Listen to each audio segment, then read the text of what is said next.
இன்னிக்கு நான் சொல்ல போற கதை காக்கா உட்கார பனம் பழம் விழுந்தது. 2 ஜப்பானிய நண்பர்கள் நியூயார்க் நகரத்துக்கு வந்தாங்க.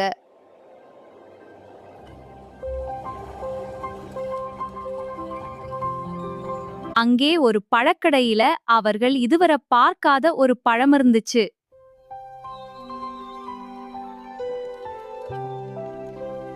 அது வாழைப்பழம் என்று கடைக்காரர் சொல்லி காட்டினார். இது வாழைப்பழம் இப்படிதான் சாப்பிடணும். முதல்ல தோலை உரிச்சுக்கணும் பாருங்க.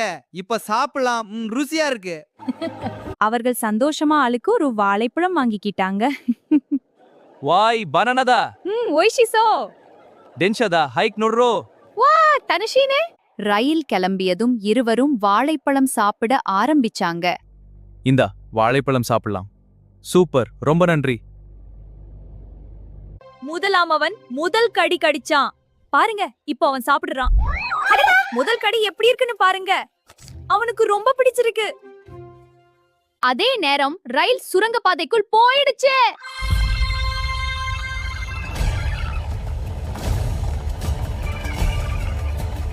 நண்பா, அந்த பழத்தை சாப்பிடாதே. நான் குர்ராயிட்டேன். நான் அவன் கத்தினான். அப்பா, பயமா இருக்கு. அதுக்கப்புறம் இருவரும் பயந்துட்டு வாழைப்பழமே சாப்பிடல. ஐயோ வேண்டாம்.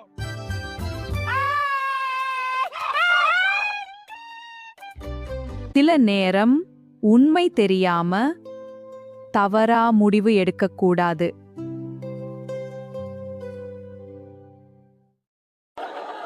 அதா காக்கா உட்கார பனம் பழம் விழுந்தது.